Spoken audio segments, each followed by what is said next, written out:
Hello and welcome to the channel. If you read the title, you probably already know what's in the box.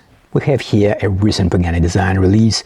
The tools on the table of course mean that we will do more than just unboxing. We will go over the specs and review what you actually get for $75 that I paid for this watch. I'll tell you what part of this Pagani design I'm really impressed with and what part not so much. On paper, this is a heck of a watch for the price. Is it really that good? It's time to find out.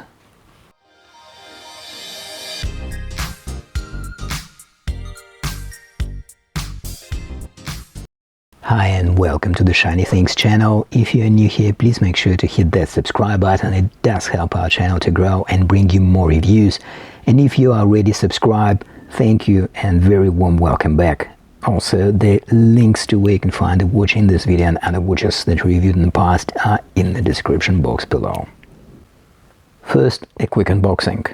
Okay, I already unboxed the packaging and this time the box is a mix between the old and new Pagani boxes. The box is proportionate to the price point, which is good. In my view, it is fit for purpose. Inside the box, a cloth, plenty of cushioning, and an international guarantee card which serves no purpose. I think someone must tell Pagani Design to stop printing this and save forest and some money in the process. We also get a user manual. Okay, good to have, thank you. I don't think I'll be reading this though. There is also a tag. Okay, the new watch must have a tag. Fine. And of course, the watch.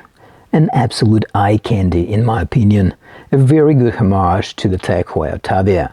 In case you are not familiar, Heuer, that is, before it was taken over by Tag and became Tag Heuer, started the Autavia line of watches in the early 1960s, which was predominantly associated with chronographs.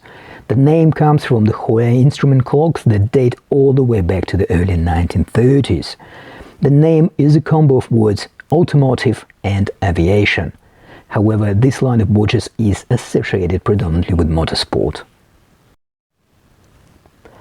During the Bezel World 2019, Tag Heuer announced a new Autavia model, a so-called isograph. This is where things get a little bit weird. The new isograph meant to have a revolutionary technology, a new carbon composite hairspring made of composite materials rather than the metal as it's usually made of. Well, fast forward few months into 2020 and the model was quietly pulled from the market and released again, but this time the isograph naming was dropped and it is now simply an Autavia automatic chronometer. Tag Heuer is keeping a low profile on what actually happened. However, in my opinion, if anything, it illustrates how complex and expensive research can be for a watch company, and after investing all that money into new technology, there is still a risk that it might not pay off. Of course, while all this was unfolding, Pagani Design wasn't wasting any time. The agility of Pagani Design is simply amazing. Within months or rather weeks, they delivered this watch. It is a bit larger than the watch it is paying homage to. The Tag Autavia is 42 mm in diameter. Let's see how big is this one.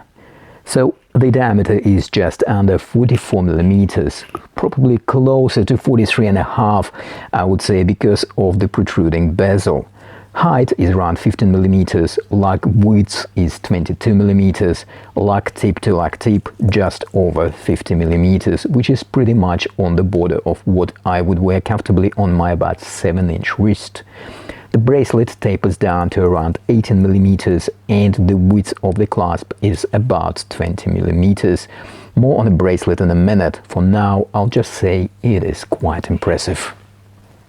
This watch has a slightly domed mineral crystal, and when I say slightly, you really need to look closely, otherwise it is quite flat and nicely curved towards the edges.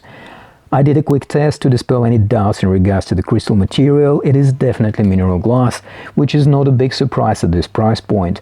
I have another Pagani watch with mineral glass that I have been wearing for almost 2 years now, and it is holding very well. I might be mistaken, but there is a hint of an anti-reflecting blue hue. Irrespective, the crystal opens up the watch dial to the viewer very nicely, with a slight distortion under the certain viewing angle, which only adds to the watch good looks in my opinion. Dial is very well executed. Again, most of its good looks it owes to its Homage inspiration, the Tag Autavia. To Pagani's credit, the texture, coloring and the writing on the dial are done very well. I mentioned before, Pagani manages to put just the right amount of text and logos on the dial. Big Arabic numerals and broad but proportional hands make the dial very readable indeed. I went for a blue dial, but there are different color variations available as well. The usual pitfall of Pagani watches, Lume. Unfortunately, it is still quite poor. It might give an impression of being a bit better than usual because it covers these big Arabic digits and somewhat broad hands. So yes, it is spread wide, but thin, and doesn't last very long. Here it is next to another Pagani watch and Vostok Amphibia that I reviewed recently. Looking at the bezel now, one of the reviewers mentioned that the bezel on this watch is not so great. Well, I set my expectations accordingly, and Pagani didn't disappoint. The bezel action is not the best. It is 90-click bidirectional bezel. The play is a bit much and the sound really doesn't scream premium. Also, I cannot figure out what the insert is made of. It looks good now, but is it going to scratch? The chaptering and the numbers are printed on it, so I need to wear this watch for a bit to really find out. However, for me personally, for a $75 watch, this is not a deal breaker, not at this price point. On the positive side, the color matching with the dial is almost impeccable. The insert looks good, as I already mentioned, and even though it doesn't feel premium when you use it, it does look premium when you look at it, which some might argue might be at least as important. Looking at the case, I love pretty much everything about this case, or should I say about the front of the case. Nice even brushing all around, nice polished bevels on the lugs. Also, I like the curvature of the lugs. This helps for this quite large watch to better comply to the shape of the wrist. This watch has a screw-down crown which contributes to 100-meter water resistance. The crown has a Pagani logo on it and it is similar in design to the Autavia crown. It is quite easy to grip and operates quite smoothly, which is also due to the excellent movement, which I will talk about in a moment. Moving over to the back of the case, well, things are not, should I say, as refined here as they are on the front. Clearly, the quality of the brushing on the back case is quite low. A bit of an industrial minimalism side when it comes to the writing here as well. Would I pay extra $10, $15 or more dollars to have it more refined? Personally me, no. I would rather spend this extra money on the Lume. Well, there is one thing that I do like about the back case, and it is the exhibition window through which you can see the champion of the budget movements, Seiko NH35. And to be perfectly honest, seeing this lovely Seiko movement gives me much more comfort than would be having a lovely polished back case with a rubbish movement inside. So this is Seiko NH35, which has a bidirectional rotor, that is, it winds the watch if it rotates to either direction, clockwise or anti-clockwise. It is also hackable, that is, it stops the second hand when you set the time. It has a quick set date function and it also can be hand wind. In addition, this is a reliable movement that proved its reliability over the years and can be found in watches that cost upwards of $500.